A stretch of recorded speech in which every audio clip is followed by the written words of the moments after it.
ते देव म्हणतात, अर्जुना मी तुला सांगतो, इदम शरीरम कौंतेय क्षेत्रमित्यभिधीयते यतोद्यो वेत्ति तं प्राहु क्षेत्रज्ञ इति तद्विदाः. जसं आहे तसं क्षेत्र मी तुला सांगतो. क्षेत्र म्हणजे हे शरीर, आणि हे शरीर महाराज हे आऊट आहात मोठके केवडे पा केतुके बरडके पिके कोणाचे हे 3.5 हात शरीर दिसतंय, एवढं नाही महाराज, याची मर्यादा अफाट मर्यादा आहे. यामध्ये जे चांगलं पेराल ते चांगलं उगवत आहे, नको ते बीज घातलं तर नको तेही उगवत आहे. अमाप देण्याचं सामर्थ्य आहे महाराज. यात बी पेरणाऱ्याची चुकी आहे का शेताची चूक आहे?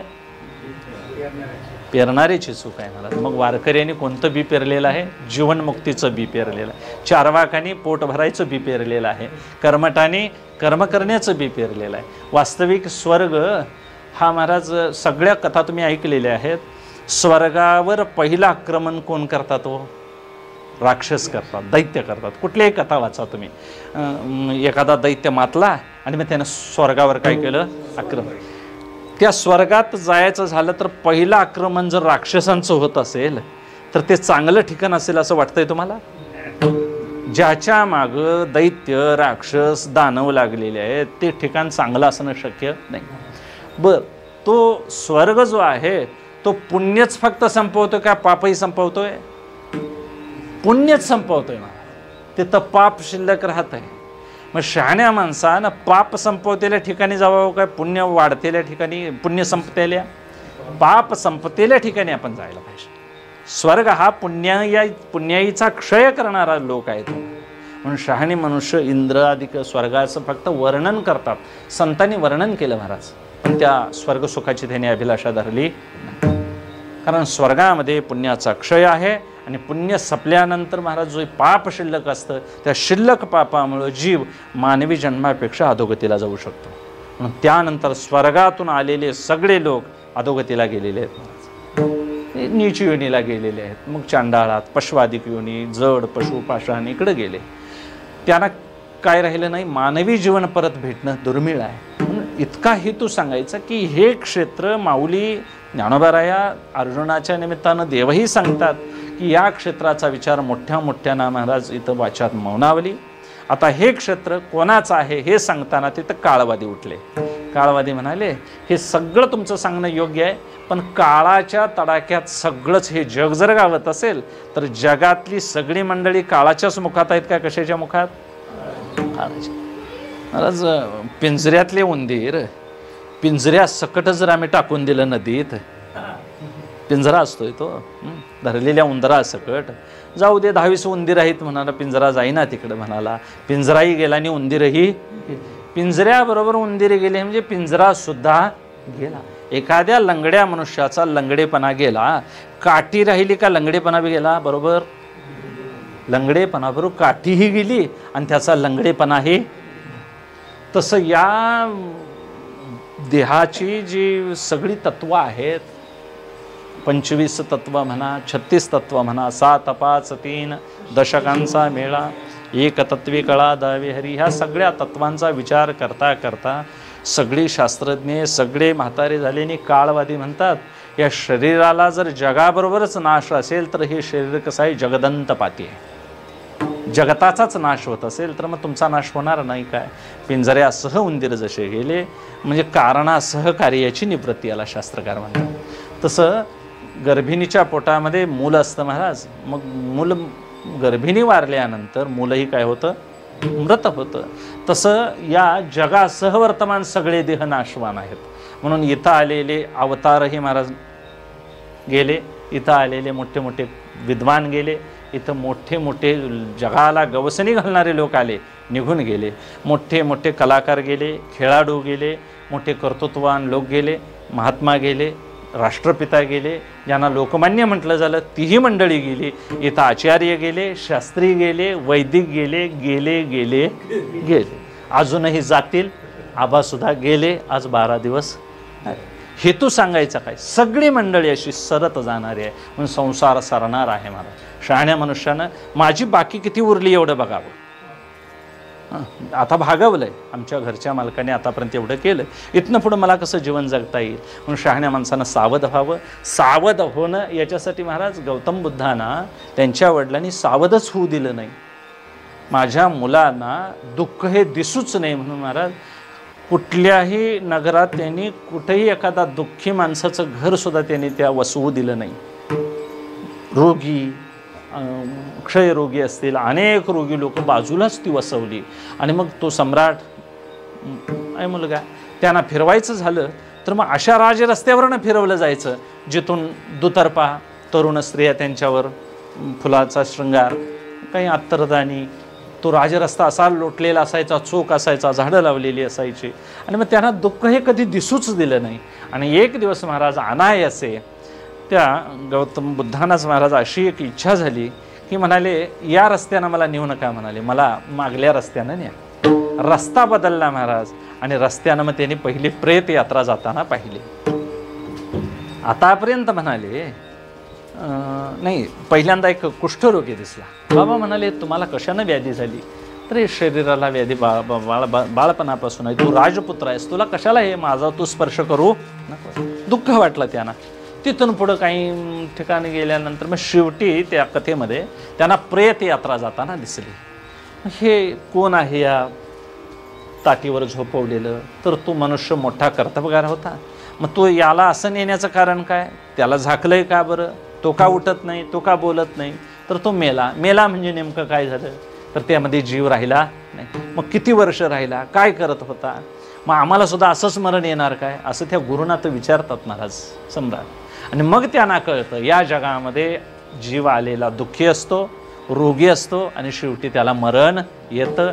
मला सुद्धा मरण येईल, का बरं माझ्या वडिलांनी आतापर्यंत हे मला कळू दिलं नाही? म्हणून महाराज त्यांना अनुताप झाला. अनुतापानं सम्राटाने अखंड राजवैभव सोडलं आणि महाराज ते काय होऊन बुद्धच होऊन घराकडे परतले. सांगायचं हेतू काय? एखादा राजपुत्र ज्याला जन्मतः दुःख दिसलं नाही त्यानं प्रेत यात्रा पाहिल्यानंतर एवढा मनाचा काय झाला परिणाम झाला. म्हणून आहे ह्या संसारामध्ये भाव टिकायची इच्छा असेल तर मरणाची आठवण पाहिजे. मरणाची आठवण असेल त्यालाच अनुताप म्हणतात महाराज.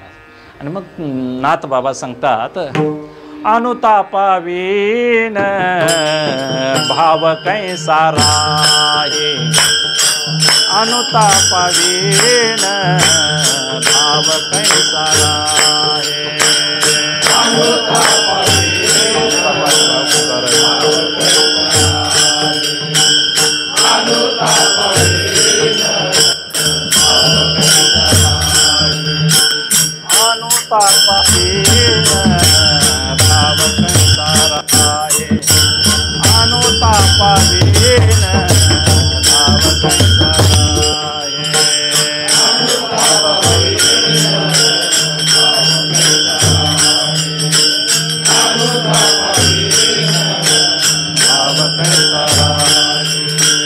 एका जनार्दनी पाहे शोधून या, एका जनार्दनी पाहे शोधून या, हरिमुखी गाता हरपणी चिंता, हरिमुखी गाता हरपणी चिंता. एका जनार्दनी पाहे शोधून या, एका जनार्दनी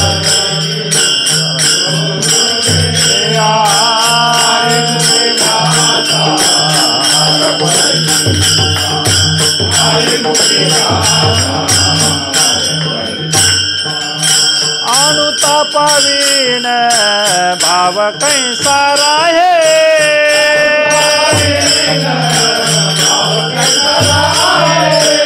अनुतापावीन भाव कैसा राहे,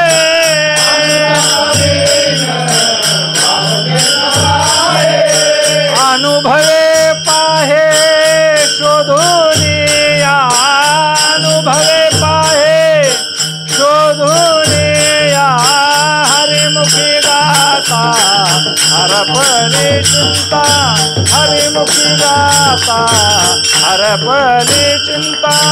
अनुभवे पाहे शोधून या,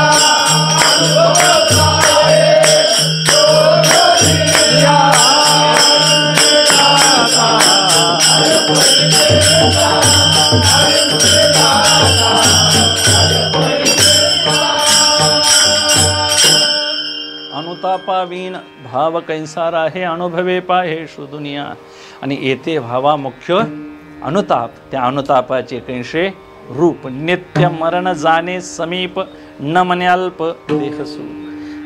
शेंगांची हाव धरली नसती तर उंदरं सापळ्यात सापडली नसती. फुटाण्यांची हाव सोडली असती तर माकडानं मूठ हात घातली नसती महाराज. पेरवाची हाव धरली नसती तर पोपट. असं प्रत्येकाबरोबर धरा.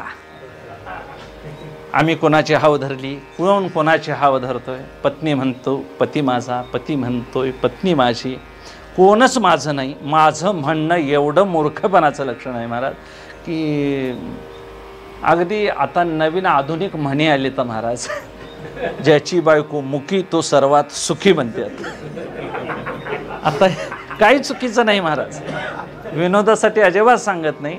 ज्याला मौनानं सुखानं जगायचं आहे त्यानं तोंड पहिलं बंद करावं. निवांत निम्मे अर्धे तंटे बंद होतील महाराज. हरी बोला नाही तरी माणसं स्वभावानं वागायची तशीच वागतात.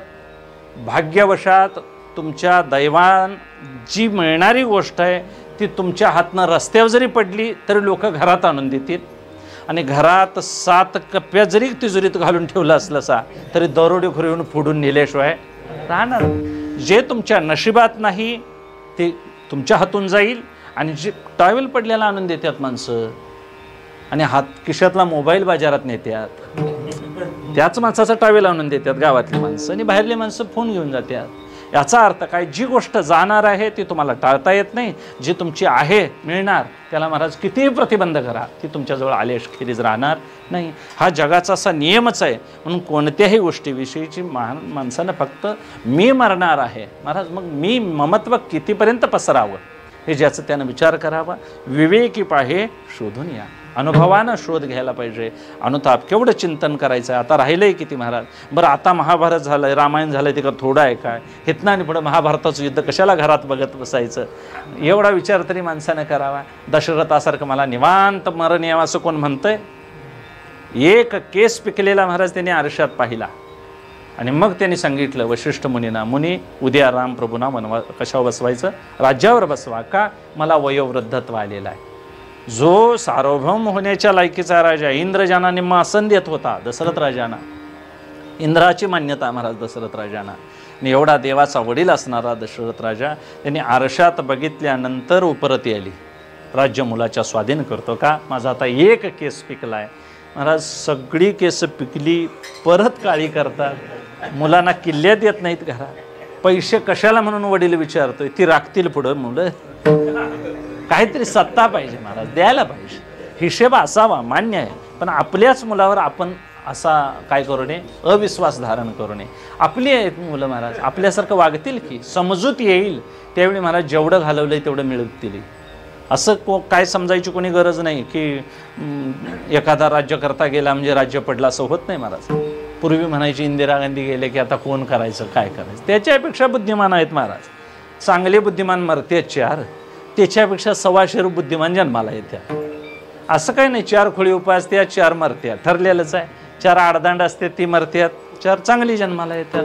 या सृष्टीमध्ये हे बाजारासारखं आहे महाराज. बीट येत आहे, कोबीज येतोय, गाजरं येतात, मिरचीची वळ आहे, माशाची वळ आहे, बांगड्यांची वळ आहे. यात काय नाही असं नाही. शहाण्या मनुष्यानं असा विचार करायचा, राज्य पडत नाही, घर पडत नाही, काही पडत नाही. पडतंय ते आपलं शरीर पडतंय एवढंच कळवून घ्यायचं. आत्मा पडत नाही, येत नाही, जात नाही. आत्मज्ञानाचा विषय होत नाही, आत्मज्ञान होत नसतं. आत्मज्ञानाचा विषय नाही हे कळवून घ्यायचं असतं, याला ज्ञान म्हणायचं. म्हणून शहाण्या माणसानं काही टाकायचंही नाही आणि माझं म्हणून काही भोगायचंही नाही. फक्त शोक करायचा नाही. गेलेल्या माणसांसाठीचा संकल्पानं दान करावं, काहीतरी पुण्यकर्म आपल्याला जोडता यावं. चांगलं चांगलं तेवढं महाराज साठवून ठेवावं. अनिष्ट आहे ते घालवून द्यावं. रूढी परंपरा काळानुरूप थोड्या थोड्या शिस्तील कराव्यात. योग्य तो निर्णय घेऊन शहाण्या मनुष्यानं यातून आपली नाव पहिलं तेराला न्यावी. शांतीरूप जीवन जगता आलं पाहिजे. आणि असा शांत सावधान अनुतापानं जगणारा मनुष्य दुर्मिळ आहे महाराज. हिरण्याक्ष म्हणून हिरण्यकश्यपूचा भाऊ होता, धाकटा भाऊ हिरण्याक्ष. बहुतेक 7व्या खंडामध्ये भागवतात कथा आहे त्याची. तो हिरण्याक्ष ज्यावेळी पृथ्वी पाताळात घेऊन गेला त्यावेळी भगवंतांनी वराह रूप धारण केलं त्या हिरण्याक्षाचा काय केला, वध केला. वध केल्यानंतर पृथ्वी पाताळातून वर आणली. हिरण्यकश्यपूला कळालं एवढा बलवान माझा भाऊ, पण वराहरूपी भगवंताने त्याचा काय केला, नाश केला. आता ही दितीची मुलं आहेत दैत्य, आणि आदितीची मुलं ही कश्यप आदितीची पासून देव जन्माला आले आणि कश्यप आणि दितीपासून दैत्य आले. दानवांची जमात वेगळी, राक्षसांची जमात वेगळी.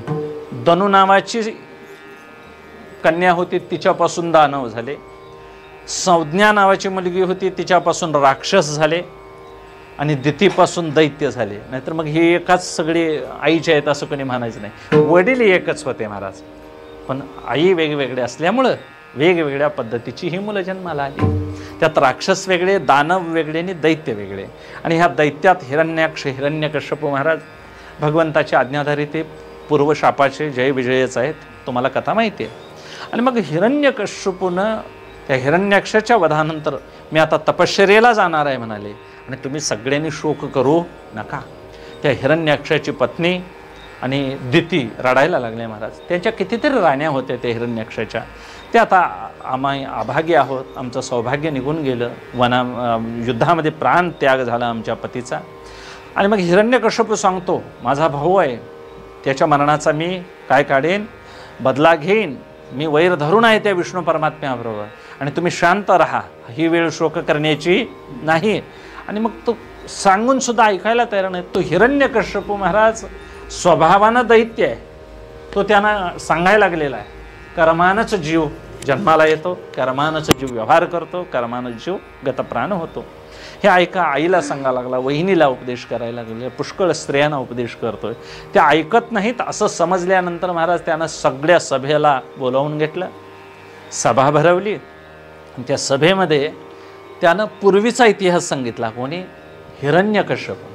तो हिरण्यकश्यप सांगतो पूर्वी उशिनर नावाचं एक राज्य होतं मोठं, आणि त्या उशिनर नावाच्या राज्यामध्ये सुयज्ञ नावाचा राजा राज्य करत होता. त्या सुयज्ञाला ज्यावेळी युद्धामध्ये मरण आलं त्यावेळी त्या सुयज्ञाच्या पत्नी इतक्या विलाप करत होत्या, इतक्या रडत होत्या की या ब्रह्मांडातलं सगळंच दुःख आमच्यावर आलंय का काय, असा शोक त्या करत होत्या.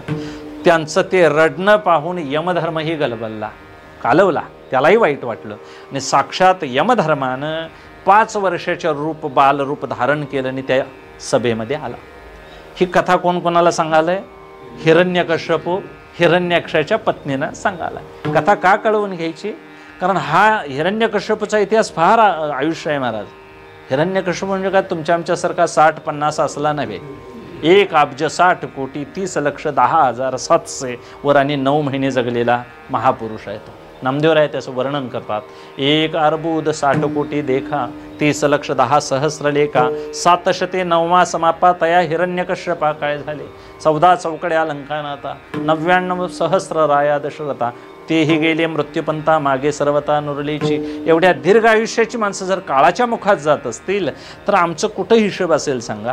म्हणून तो हिरण्यकश्यपू इतिहास सांगायला लागलेला आहे. सुयज्ञ नावाच्या राजाच्या मरणानंतर त्या सुयज्ञाच्या पत्नी रडायला लागलेल्या आहेत. तिथं यमधर्म बालरूप धारण करून आलेला आहे. तो यमधर्म म्हणतो त्या सुयज्ञाच्या पत्न्यांना तुम्ही सगळ्या स्त्रिया राजस्त्रिया आहात, भाग्यवान आहात. सुयज्ञ रणामध्ये मरण पावलेला आहे, त्याला स्वर्गलोकात गती मिळेल चांगली. तुम्ही शोक करू नका. तुम्ही शोक करण्यासारखं काही दुःख तुम्हाला झालेलं नाही.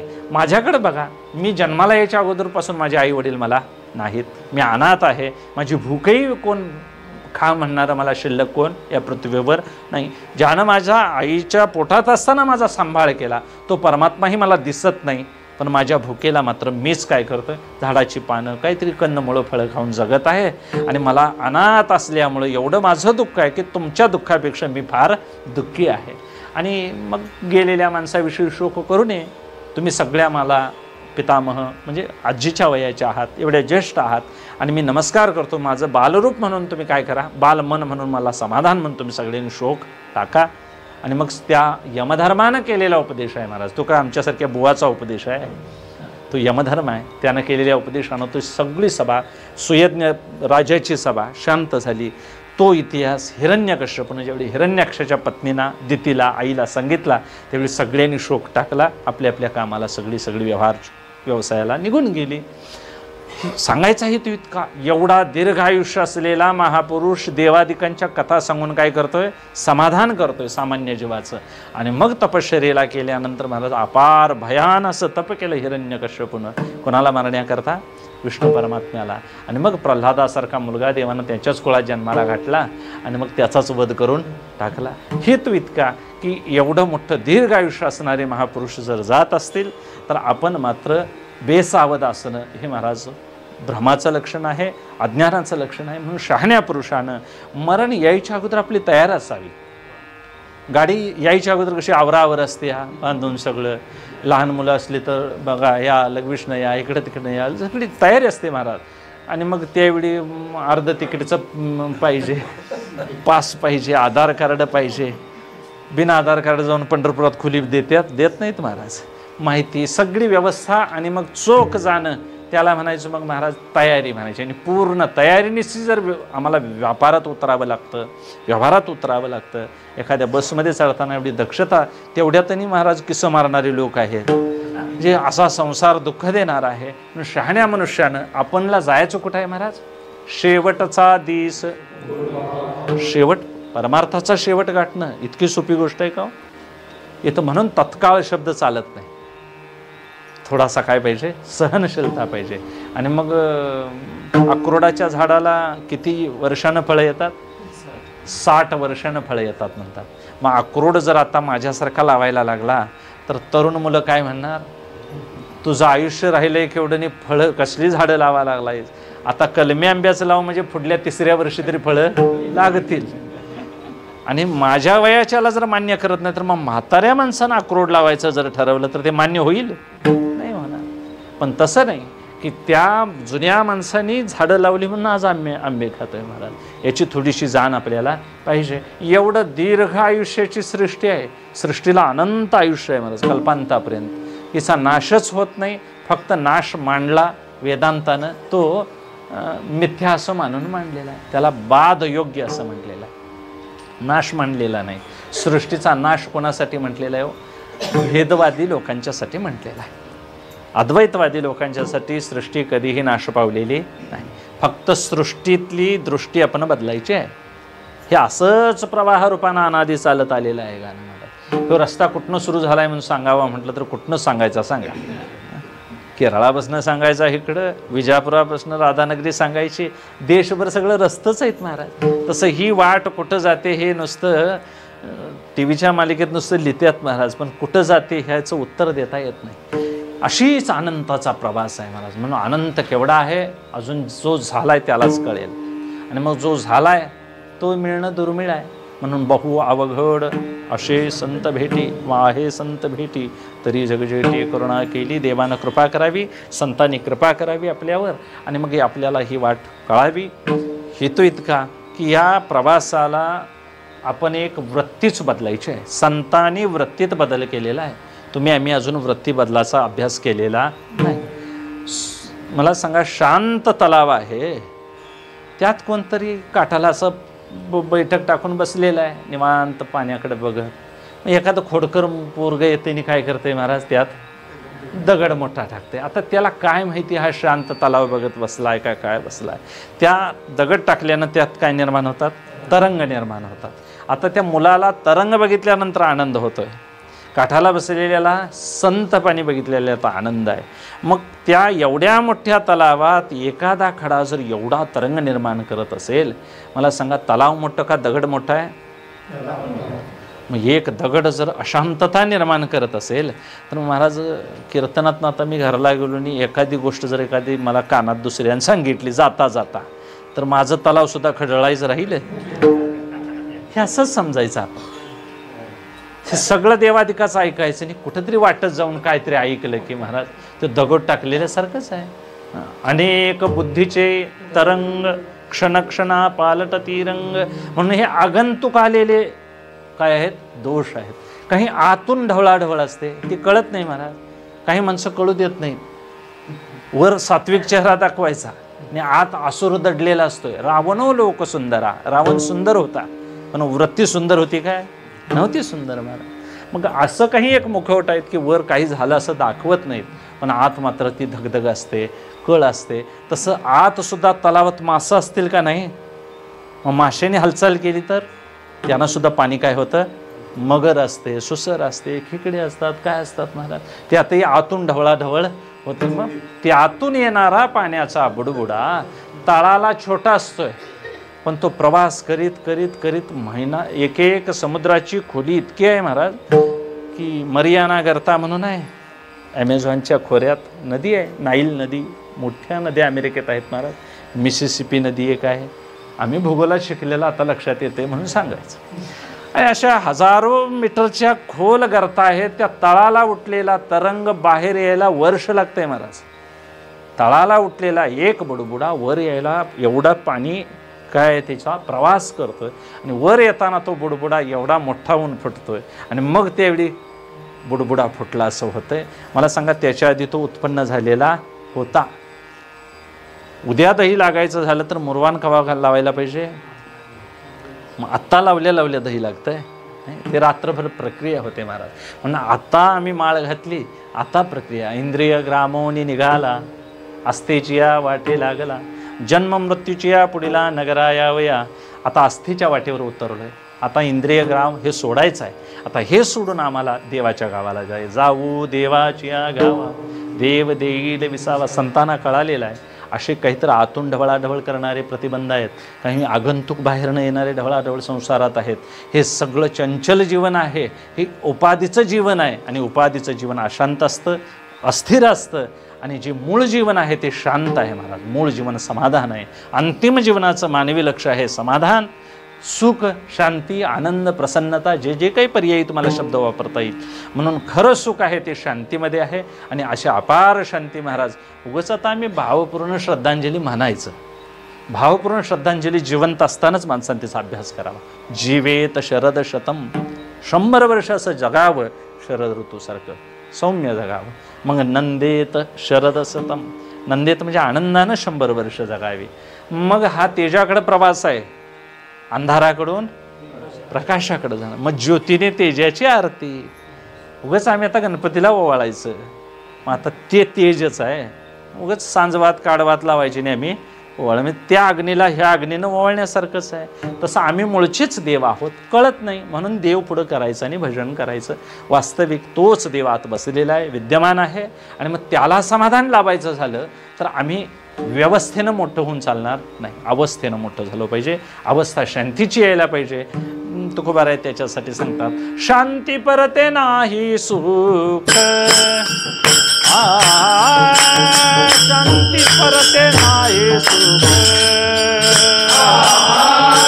शांती परते नाही सुख, शांती परते नाही शांती परते नाही सुख, शांती परते नाही सुख, शांती परते नाही सुख, शांती परते नाही सुख.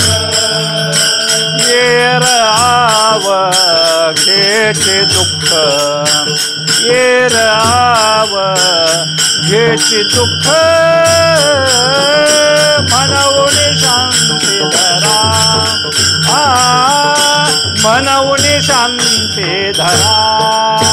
येर आव घेचे दुःख, येर आव घेचे दुःख, मनवून शांती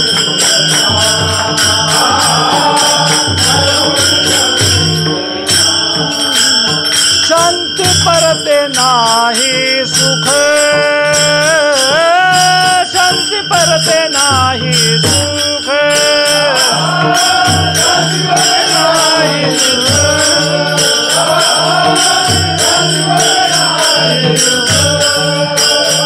शांती परते नाही सुख, शांती परते नाही सुख.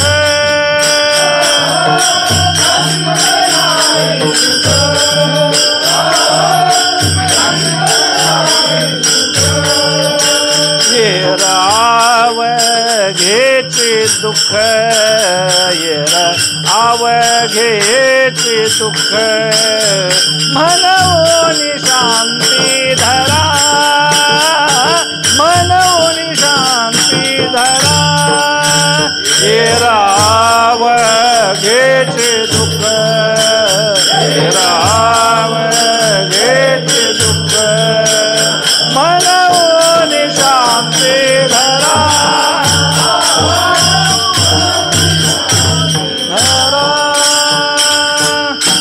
शांती परते नाही सुखी ये आवघेची दुःख शांती जिथं नाही महाराज शांतीचा जिव्हाळा नाही तिथं ज्ञानही नाही कशाचं सुखाची गोष्टच तिथं नाही महाराज मुळातच ही अशी एक आहे जिथं मांजर जाते तिच्या मागणंच पिलं जाणार काय बोकेच्या घराला जातात पिलं मांजरीच्या मागच तिची पिलं जातील हो तसं दैवी संपत्ती जिथं सुख आणि समाधान शांती आहे तिथंच ही दया हे सगळ्या क्षमा हे वस्तीला तिथं असतात महाराज आणि म्हणून लाडकी लेकमी संतांची मजवरी कृपा ही कृपा बहुतांची व्हायला लागते महाराज नुसतं पंजेनी पटका बांधून कृपा होत नाही बुक्का लावला म्हणजे हार घातला म्हणजे मी सुद्धा दिसतोय अगदी प्रल्हादासारखं रूप आणाईल वर्ण टाकल्यावर डोंगरावनं खाली 16 प्रयोग केले प्रल्हादावर हत्तीच्या पायाखाली देण्यात आलं तापलेल्या कढईत टाकण्यात आलं नाही तसं भक्त मुद्रा ही महाराज अवघडच आहे भजन मुद्रा अति अवघड भक्त म्हणता वाटे गोड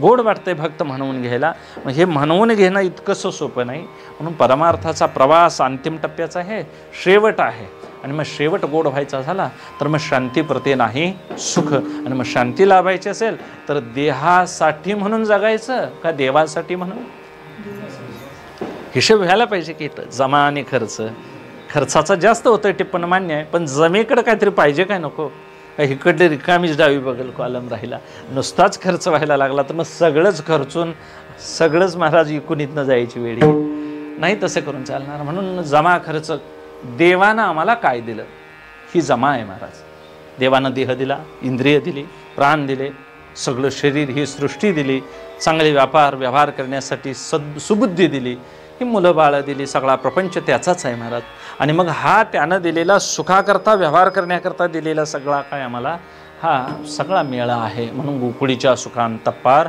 गोकुळीच्या सुखात गोकुळात सगळे लोक आनंदात राहत होते आता त्यांनी संसार केला त्यांनी संसार भोगला मनासारखे सगळे वागले पण देवाचं स्मरण ठेवून वागले देवानं आपल्याला काय दिलं आणि देहानं काय दिले आपल्याला देहानं आतापर्यंत महाराज 40लाच दात पडले नजर कमी झाली अनेक रोगांची नावे असती किती अखंड जडती अखंड अंगी जडून या अनेक रोगांची नावे सांगू किती असती अखंड जडून या किंवा प्रारब्धाची गती आहे हे विचित्र आहे हाती सूत्र विठोबाचे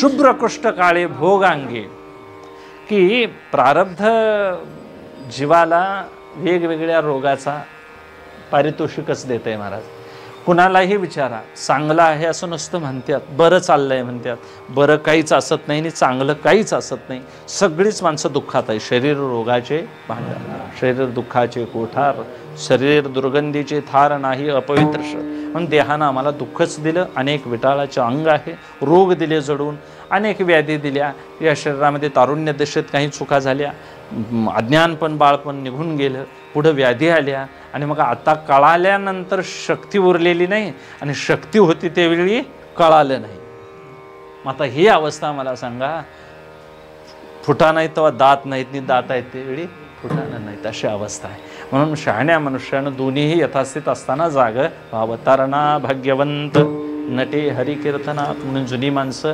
व्यसनातून बाहेर पडली त्यांनी मार्गावर आली आपलंही ऐहिक जीवन सुधारलं घरालाही सुधारलं महाराज असतील चुका कोणाकडून होणार नाही मानवी जीव म्हटल्यावर चूक होणारच महाराज चूक ही मग चूक नाही झाली मग देव आणि माणूस फरक काय आहे माणसं म्हणतात अगदी मला पाहिजे तसं जनावर पाहिजे आता सगळ्या लक्षणांनी मिळायचं कुठं जनावर एक तरी खोडते हात असतेच मग चांगलं नांगरायचं बैलांतर मार्क असतंय आणि जे बिन मारत्याला आहे ते चांगलं नांगरीत नाही बसतंय आता काय करूया म्हणून तडजोडीशिवाय संसार नाही परभणीकर गुरुजी सांगतात भक्तीमध्ये लटपट नसावी वेदांतात वटवट नसावी आणि संसारात कटकट नसावी म्हणतात। संसारात 80,000 स्त्रिया असताना सीतामातेला नेऊन रावणानं कटकट वाढवली।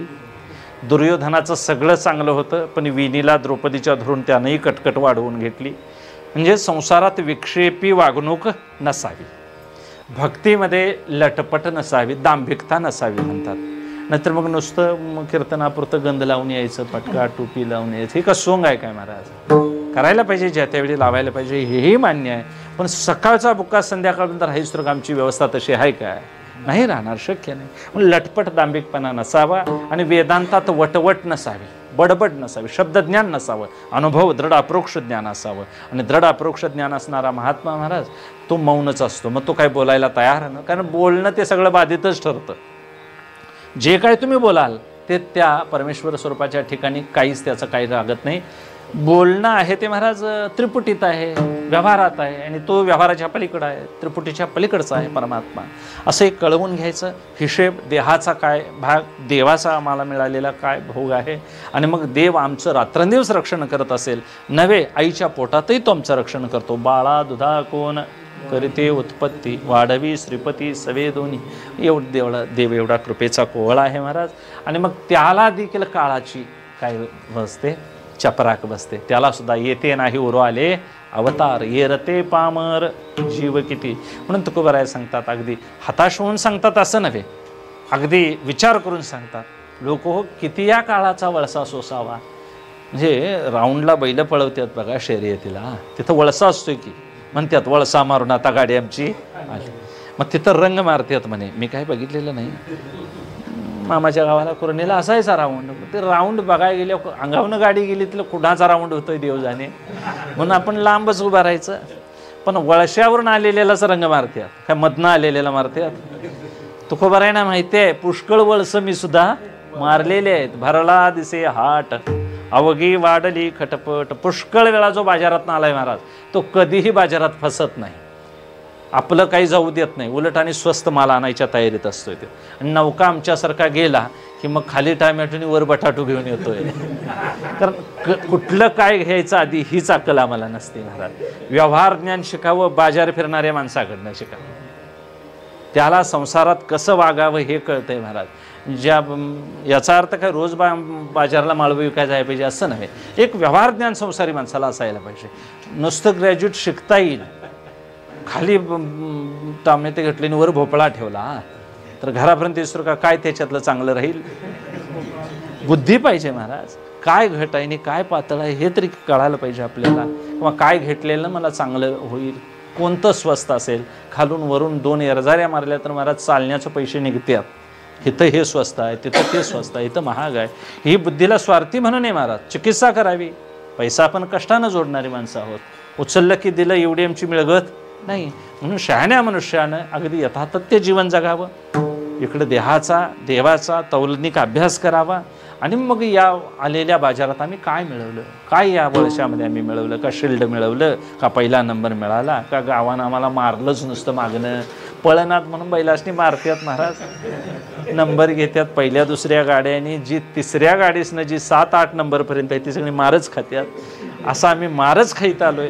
आणि आमचा मालक आम्हाला राऊंडाला झोपल्याशिवाय सोडत, हा जीव अनेकविध विषय भोगत आला, आणि या जन्मात म्हणतोय लग्न करून बघ सुख मिळतंय काय, अनेक मुलासाठी बघ सुख होतंय काय, असं सुख होतंय आशेवरच जीव जगलेला आहे। म्हणून सर्व सुखाची या आशा जन्म गेला, आशेत जन्म गेला, सुखाच्या भोगात जन्म गेला नाही। म्हणून अगदी संत अगदी चोखंदळ सांगतात, शहाण्या मनुष्यानं जागं व्हावं, वैराग्य वाढीला लागावं, यासाठी अभंगात तुकोबाराया सांगतात, किती बरं काळाचा वळसा सोसावा, सदैव सरसा पाठवाटी लागलेला आहे। विचार करा, लक्ष 84ची करा सोडवन, रिघाया शरण पांडुरंगा, देह म्हटल्यावर जाणार का असं सांगावं लागतं, वैराग्य वाढीला लागावं, जेणेकरून मूर्ती ठसावी अंतरी श्रीहरीची। परमार्थामध्ये कीर्तन प्रवचन ही गोष्ट मनोरंजनात्मक म्हणून नव्हे, एकच एक विषय सारखा त्याचाच का अभ्यास, तर हा अभ्यास न संपणार आहे। विज्ञान जर महाराज संपत नसेल, सांगून ऐकून शोध अजूनही सुरू आहेत पुढं, अजून ब्रह्मांड कळालेलं नाही, अजून काही गोष्टी कळालेल्या नाहीत, आम्हाला थोडेसे जीव माहिती आहेत, थोडेसेच पाण्यातले जलचर भूचर खेचर माहिती आहेत. अजून सृष्टी सूक्ष्म आहे. तुम्ही आम्ही बोलतो डोळ्याच्या नजरेच्या टप्प्याच्या आत असणारे अजूनही अणुरेणूपेक्षा सूक्ष्म जीव अजून आहेत, कळत नाही. म्हणून विज्ञान जर संपत नसेल तर ज्ञानाचा अभ्यास संपेल का? हा, ज्ञान रूप होता येईल, पण ज्ञान सांगून संपत नाही. ज्ञान कळवूनच घ्यावं लागेल आणि कळवून मग अंगे व्हावे ते आपण आम्हाला व्हायचं आहे. मग देहाची अशी दशा, आत्मा तो येता हिंसा ज्ञानोबा सांगतात. एक पूर्वेकडे चाललाय आणि एक पश्चिमेकडे चाललाय, गाठ पडेल दोघांची. वारा आणि अग्नी आणि कापूस यांची भेट घ्यायची म्हटलं तर गाठ पडेल, पडली तर ती राहतील एक जागी. वाळू आणि वारा याची गाठ बांधता येईल. माऊलीने हे उदाहरणं दिलेले आहेत महाराज. एक निघे पश्चिमेकडे, एक निघे पूर्वेकडे, ते भेटीचे निपाडे संबंध व्हायचा. आगे आणि कापुसा दोरा सुवावा कैसा केवता सांदा आकाशा पाशाने शे. पृथ्वीची आकाशाची गाठ बांधता येईल काय? नाही बांधता येणार. तसं देह आणि आत्मा याची गाठ कशी बांधता येईल? तुम्ही आम्ही भ्रमानं माझं म्हटलंय एवढं कळवून घ्यायचं. का? एकत्र वास्तव्य करतात म्हणून, ममत्व वाढलंय म्हणून हे माझं असं आम्ही म्हणतोय. मग शेवटी देह देहाच्या गुणधर्मानं वागणार, आत्मा आत्म्याला गुणधर्मच नाही महाराज, तो गुणाच्या पलीकडला आहे. आत्म्याविषयी बोलावं तर बोलणं संपत नाही आणि देहाविषयी बोलावं तर ते सगळं महाराज बाधित आणि विज्ञानातलं ठरत आहे. म्हणून नको त्या गोष्टीचं बोलण्यापेक्षा आत्मस्वरूपाविषयी बोलावं. ज्ञानदेव म्हणे भजा आत्मदेवा. आत्मदेवाचं चिंतन, स्वानंदानं सुखी व्हावं, विषयाच्या सुखानं सुखी होणे, असे टप्पे निघाले, फरक निघाले. हेतू इतकाच, इथं देवाला देखील देह मिळाला तरी तो काळाच्या ताब्यात जाईल, संतांना देह मिळाला तर तो काळाच्याच खाद्य आहे महाराज. आता म्हणावं लागतं का ते महापुरुष आहेत. तुकोबारायाने देह सदेह वैकुंठाला नेला तरी तुकोबाराय सांगतात नको वैकुंठीचा वास. वैकुंठाला जाऊन काय करायचं? ते जुनाट कोपट आहे. आता ती जुनी खोप म्हणतात वैकुंठाला, आणि आम्ही वैकुंठ म्हटल्यावर आम्हाला विमान याय पाहिजे, हे पाहिजे, आम्ही कल्पना करून घेतल्यात. आम्हाला कुठलं काठीचंच विमान आम्हाला यायचं, शेवट बांधून झगझगीत विमान, त्या विमानावर आम्ही बसून जाणार, चौघाने घेऊन जायचं. म्हणजे शेवटी संतांनी जे उच्च आदर्श आपण कळवून घेतले महाराज, की ह्या सगळ्या विचार करून त्यांनी त्या गोष्टी सिद्ध केल्या. आम्हाला त्या सिद्धही कळालेल्या नाहीत आणि अजून त्या दृष्टिक्षेपातही आलेल्या नाही. म्हणून विचाराच्या कक्षेमध्ये संतांच्या हळूहळू काय व्हायला पाहिजे? उतरायला पाहिजे. आपल्या कल्पना जुन्या पुसून काढायला पाहिजेत. म्हणून इथं अवतार जरी आले तरी उरले नाहीत, देहानं उरले नाहीत, काही कर्तव्यानं देहानं उरले नाहीत. मला त्यांचं कर्तृत्व शिल्लक आहे मागं, त्यांची कीर्ती आहे. तुका म्हणे एका मरणेची सरे. कृष्ण परमात्म्याची कीर्ती आहे शिल्लक, रामप्रभूची कीर्ती आहे, मारुतीरायांची कीर्ती आहे. देह आज नाहीत, ते मारुतीराय चिरंजीव आहेत. शेवटी कल्पांताला त्यांचं देखील शरीर त्यांना सोडावं लागेल. कल्पांताला सगळ्याचाच नाश होत असेल तर मग हे चिरंजीव असणारे महापुरुष सुद्धा तिथं काय होतील? हे देह ठेवतील. स्वरूपानं जीव अमर आहे, देहानं जीव मरणार आहे. देह मरतो, जीव आत्मदृष्टीनं जीव अनंत आहे, अपरंपार आहे. आणि त्या जीवदशेतून मुक्ती जर मिळवायची झाली तर इथं देवाच्या देहाला जर काळ खातो, संतांच्या देहाला काळ खातो. संत महापुरुष आहेत म्हणून त्यांचा देह निर्याण म्हणावं, गेला म्हणावा, समाधी घेतली म्हणावी. आमच्यासारख्याने सामान्यासनी मेलय म्हणतात माणसं, पिटवून आलाव, पुरलंय म्हणतात. लिंगायत समाजामध्ये वेगळी भाषा आहे, आमच्यासाठी वेगळी भाषा आहे. देवाचा देह एखाद्या राजाविषयी बोलायचं झालं तर आदरानं बोलावं लागतं महाराज. राणी एखादी बाळंत झाली असं म्हणून चालेल? राणी साहेब प्रसूत झाल्या म्हणायचं, आणि म्हैस व्याली म्हणाल. आणि तुमच्या आमच्या घराण्यातल्या स्त्रिया बाळंत झाल्या म्हणा, राणी व्याली म्हणून चालेल? भाषा तीच आहे, क्रिया तीच आहे, पण क्रियापद नाही बदलून चालणार. मग त्या भाषेला गोडवानी किंमत आणि दंड होईल महाराज, असं वाकडं तिकडं बोलल्यामुळं. म्हणून भाषा जपून वापरावी लागेल. राणी विषयी बोलताना राणी ही भाजी भाकरीच खाणार आहे दूध उत्पत्तीसाठी, आणि आमच्या स्त्रिया दूध उत्पत्तीसाठी काय खाणार? भाकरीच खाणार. काय दुसरा आहे का? कडबा खात्यात. देहनिर्वाहासाठी सगळ्यांचा देहनिर्वाह सारखाच आहे महाराज, फक्त भोगात उच्चता आहे. झोपेची साधनं वेगळी आहेत का झोप वेगवेगळी आहे? राणीला तशीच झोप लागते आणि फडात ऊस सोलणाऱ्या तशीच झोप लागते महाराज. झोपेत कोणाच्याच बिघाड नाही. झोपतनं सगळी त्या शरीरात उठते. तर आम्ही सुद्धा फक्त ती त्यांच्या राणीवस्यात उठेल. ही कुठं ओप्यात झोपली असेल, कुठं भात वारं देतेल्या खळ्यावर झोपत्यात माणसं, कामाच्या ठिकाणी झोप आली, भांगलताना बांधावर झोपत्यात, तिथं उठतात. शेवटी झोप सारखी आहे. म्हणून विचार करायला गेलं तर तत्वज्ञानाच्या दृष्टीनं तत्वाच्या ठिकाणी काहीच बदल नाहीत. बदल आहे ते विज्ञानात आहेत महाराज. मोठा बंगला आहे, मोठी गाडी आहे असं जीव अट्टहासानं आनंदानं सांगतो महाराज. पण तोही माणूस झोप मिळत नसले तर कसा आहे, तो अशांत आहे. मग त्या मनुष्यानं माझ्या घरात रामचरित आहे, माझ्या घरात भागवत आहे असं का बरं सांगू नये? ती का लाज धरावी? माझं घर कोटी रुपयाचं आहे म्हणतो, माझ्या घरात कोटी रुपयाची गाडी आहे म्हणतो, पण माझ्या घरात ज्ञानेश्वरी आहे असं म्हणता का येऊ नये? का असा अभिमान नसावा? या गोष्टींचा अभिमान धरता. या अभिमान धरल्यानंतर कुठं नेतील? आपल्याला नरकाला नेतील गोष्टी महाराज. पण माझ्या घरातही देवारा आहे, माझ्या घरातही महाराज अखंड नंदादीप जळतोय, मी तुपाची वात रोज लावतोय. सांगावं काय हरकत आहे? ही काय भक्तीचं प्रदर्शन नव्हे. पण त्या गोष्टी माणसं महाराज गणपती सोडायला हातात धरत नाहीत माणसं. मोठी मोठी लाज तेवढी नारायणी, देवाच्या कामात लाज, आणि मग तमाशाला पैसे वर्गणी द्यायला पुढं ही मंडळी. हे तो टिकेचा नाही महाराज. आपल्या बरोबर काय येणार आहे? हे मोठी मोठी माणसं ज्यांना आम्ही मोठी म्हणतो महाराज, ती साक्षात खोटीच म्हणायला काय हरकत नाही. गणपतीची मूर्ती ही मूर्ती नसून देव आहे अशी भूमिका जर कळाली तर तो माणूस मोठा ठरेल ज्यानं डोक्यावर घेतली तो महाराज. मग गड्याला आणायचं आणि त्याच्या डोक्यावर द्यायची. मग गड्याकरवी परमार्थ केलेला सिद्धीला जाईल. मारवाड्याच्यात घरात एक माणूस पूजेला काढलेला असतो, त्याला सगळी महाराजच म्हणतात. आमचा महाराज कुठं आहे? मग ते महाराज पाणी बी भराय घाली होती, त्या महाराजाला पोरा नाही घाली होती शाळेची, त्या महाराजांनी घर बी लोटायचं, जमलं घरात कोण जेवण करायचं त्या महाराजांनी जेवणही करायचं, आणि देवसुद्धा त्याच महाराजांना पूजायचा.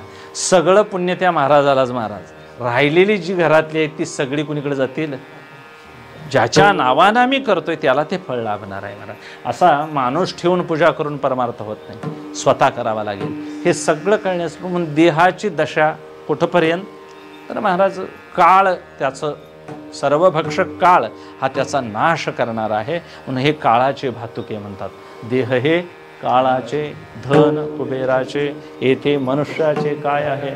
एकदा दुर्वास ऋषी भगवंताचे गुरु, त्यांनाही वाटलं भगवंतावर थोडी कृपा करावी, कारण त्या काळचे ऋषी महाराज एवढे सर्वसमर्थ होते. देवादिकांना सुद्धा ते कल्याणाचे मार्ग सांगणारे होते. एक दिवस आले द्वारकेमध्ये. दुर्वासांना काय बुद्धी सुचली काय जाणे. रुक्मिणी मातेला बोलवलं. रुक्मिणीला म्हणाले काय कर, आज खीर कर म्हणाले. पुष्कळशी खीर करायला लावली महाराज. तर एवढी खीर मी एकटा खाणार आहे म्हणाले. मोठी खीर भांड शिजवायला लावलं. खीर केल्यानंतर म्हणाले त्यांच्याबरोबर थोडी खाली देवाला खायला लावली, रुक्मिणीला खायला लावली. राहिलेली खीर अंगाला फासा म्हणाले. तर कुणाला लावून घ्यायची? तर तुम्ही नवरा बायकोनी लावून घ्या म्हणाले. दुर्वासांनी महाराज कृष्ण परमात्म्याला आणि रुक्मिणी मातेला ती खीर अंगाला फासायला लावली. आता देवाचं वर्णन कसं आहे? सुंदर ते ध्यान राजस सुकुमार मदनाचा पुतळा. आता जो दही दूध रोज महाराज अंगावर घेतोय त्याला काय डसवलं? खीर अंगाला हाताला लागली तर माणसं हात अर्धा तास धुत्यात, एवढं ते चिकट असतं. अंगाला फासून घेतल्यानंतर देवालाही आनंद वाटला. रुक्मिणी माता म्हणते तू काय म्हणे जे जे बोला ते ते साजे या विठ्ठला. यानं काही केलं तरी याला शोभतंय. काही माणसं अशी असतात महाराज, कापडं घातली तर कापडं त्यांच्यामुळे शोभतात, अलंकार घातले तर अलंकाराला शोभा येते त्यांच्या शरीरामुळं. आणि काहींचा असं असतंय चांगला अलंकार घातला की ते शर्ट तेवढा काढ म्हणतात, तू त्या लायकीचा नाहीस, तू कानातलं तेवढं काढ, तुझी लायकी ते घालायची नाही. असं का होतंय महाराज? कारण ते जे अलंकार घालायचं ते शरीर त्या योग्यतेचं नसतं, ते निर्माण त्या पद्धतीनं झालेलं नसतं. तसा देव सर्वगुण संपन्न आहे, यशस्वी औदार्य ज्ञान वैराग्य ऐश्वर्य. लक्ष्मीलाही तो भुलला नाही. आजही त्यानं पायाजवळच ठेवली आहे, डोक्याजवळ येऊ दिलेली नाही. आम्ही डोक्याजवळ किल्ले घेऊन झोपतो म्हणून डोसकी फिरल्यात आमची सगळ्यांची. पायाजवळ लक्ष्मी ठेवावी. आणि मग तो त्या पद्धतीने महाराज भगवंतानं अंगाला लावून घेतल्यानंतर रुक्मिणी माता हसायला लागल्या. देवा तुला हे शोभतंय काय?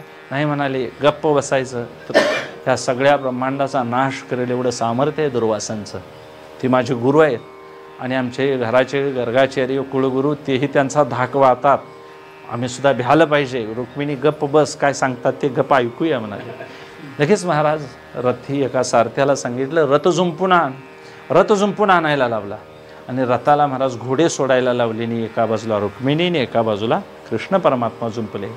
आपण स्वतः दोर धरून चाबूक घेऊन बसले आणि मग फटका मारायचा देवाला आणि रुक्मिणी मातेला. महाराज कितीतरी कोस तो रथ पळवायला लावला.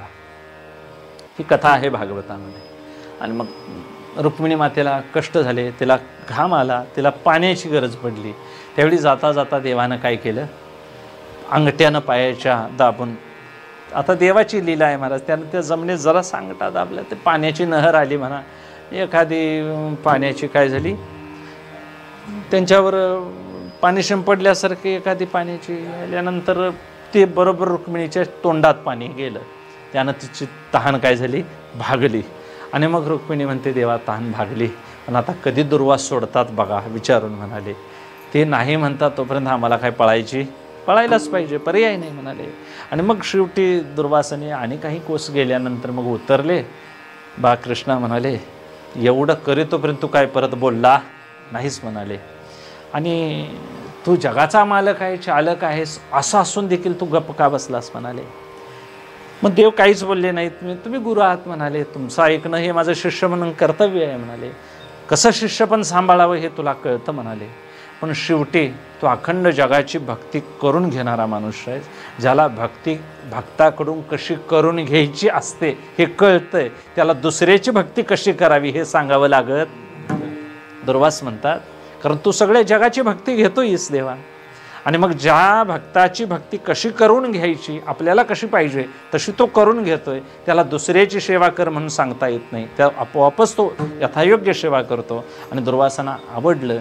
दुर्वासांच्या डोळ्यात पाणी आलं आणि म्हणाले, कृष्णा धन्य आहे म्हणाले, पण एक चुकलं म्हणाले, मी हे सगळं कशासाठी करायला लावलं म्हणाले, तुझ्यावर माझा अतीव प्रेम आहे, तू माझा सर्वांग सुंदर शिष्य आहेस म्हणाले, तुझ्या या शरीराला काळाचा धक्का लागू नये म्हणून मी माझ्या तपश्चर्येच्या बळानं सगळी खीर अंगाला फासताना तुझ्यावर सगळं माझं काय केलं, तुझ्यासाठी खर्च केलं. पण काय झालं काय देव जाणे म्हणाले, तुझी इच्छाच असेल तशी तळपायाला तेवढी खीर लावायची राहिली म्हणाले. आणि त्यात तू पायाच्या अंगठ्यानं मला न विचारता पाणी रुक्मिणीला दाबून पाजलंस म्हणाले. त्या पायाच्या अंगठ्यातच काय मारील, पार देतो व्याध बाण मारेल आणि तुझा त्यात काय होईल, देह पतन पावेल. ही तू इतकाच कृष्ण परमात्म्याचं शरीर चिरंजीव व्हावं म्हणून त्याचा गुरु महाराज हे सगळं करायला भाग पडतो. पण तरी देखील त्यात ईश्वराची इच्छा देहपतनाची आहे का नाही, त्यातही देवाची अशी इच्छा आहे, माझा जरी देह असला तर तो इथं चिरंतन राहू नये. त्यासाठी तळवा रिकामा राहिला. आणि मग शेवटीच्या दिवशी त्या बाणात हरणाचं तोंड आहे असं त्या व्याधाला वाटलं आणि त्या जरा व्याधानं काय मारला, हो बाण मारला आणि कृष्ण परमात्म्याचा देह पतन पावला. देवाचं शरीर झालं तरी पतन पावतंय असं नाथ बाबा आम्हाला भागवतातून सांगतात. आम्ही सुद्धा असं जागं व्हायला पाहिजे. बाण कशाला मारायला लागतोय आम्हाला, मोठ्यानं आराडलं तरी आम्ही मरू महाराज भिवून. माणसं शत्रूला, वैऱ्याला, एखाद्या प्राण्याला भीत नाहीत, ते त्याच्या परिणामाला भीतात. सापाला माणसं भीतात काय, साप चावला की माणूस मरतं या भीतीनं मरतात माणसं, चावलं की मरतात ही भीती जास्त आहे. मग भीतीनं माणसं मरतात हा नियम आहे. ही मरणाची भीती संतांनी घालवली. आम्ही काय करायला लागलो, जी मारतात ती घालवा लागला. ते कसं जाईल, मळग्यातलं साप जातील, चौंडाळातलं जातील, आम्हाला ती येतील की कधीतरी. मरणाची वेळ आल्यानंतर जयद्रथाला महाराज बाहेर काढून मारला देवानी. आणि अभिमन्यू हजर असताना स्वतः तिथं देवानं काही चालू दिलं, ज्याचं मरण आलेलं आहे त्याला काळ नेईल, देह जाईल जाईल, याशी काळोबा खाईल, काळ खाईल सर्वांना. म्हणून असं विरक्ती असावी, वैराग्य असावा, अंतःकरणात रात्रंदिवस देह जाईल. फार आरशात नटून थटून फिरायचा प्रसंग आता हळूहळू टाळायचा.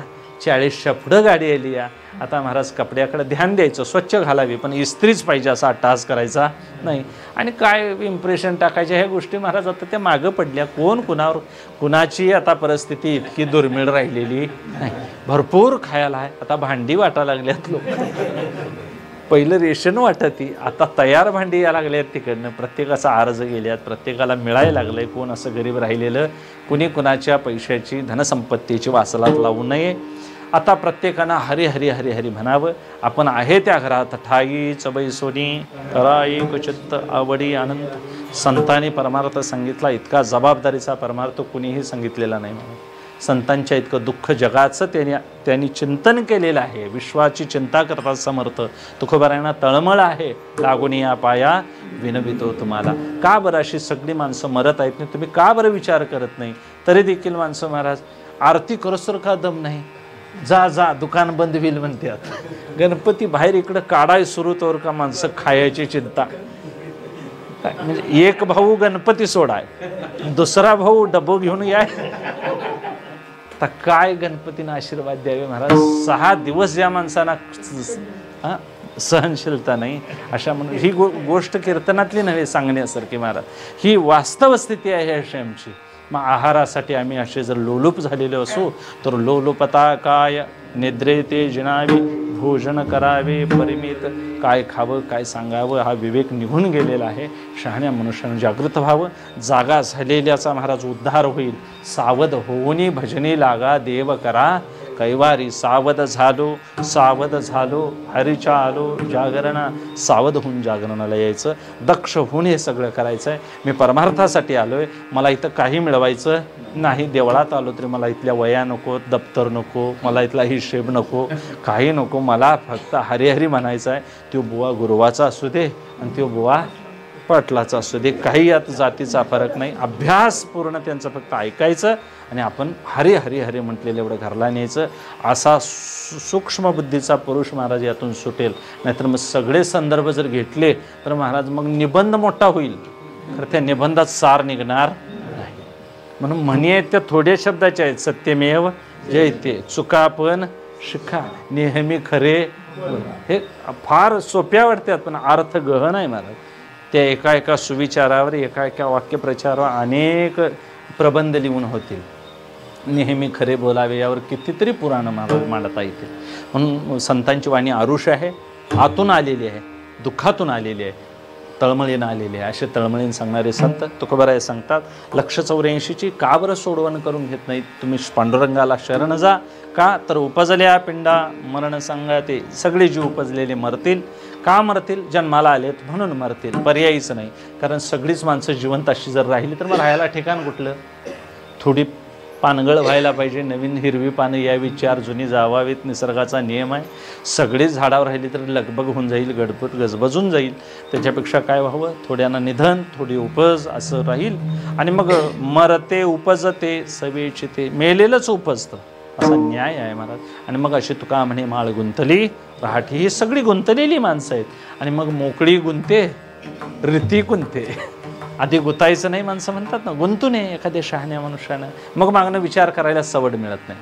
मग मोकळी रीतीने मग गुंते तुकोबाराय सांगतात.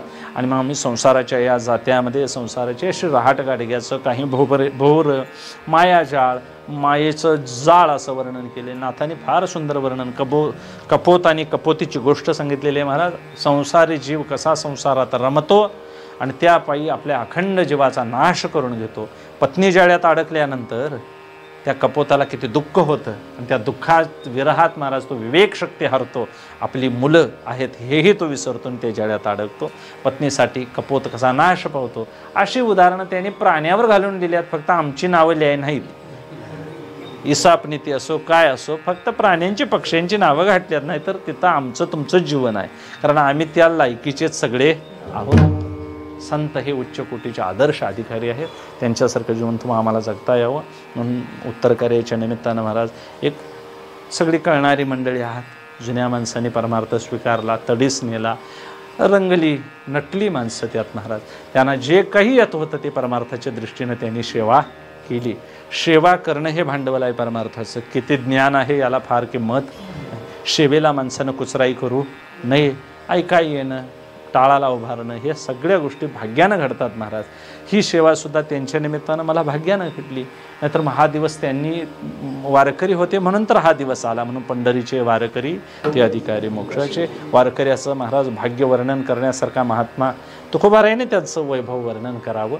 हे शरीर जाणार आहे, असा नित्य अनुताप ज्याच्या चित्तात राहील त्याचीच या रहाट गाडग्याच्या माळेतून सुटका होईल. गाडग्याची सुटी फुटलिया 184ची करा सोडवन, रिघाया शरण पांडुरंगा महाराज ज्ञानेश्वर माऊली.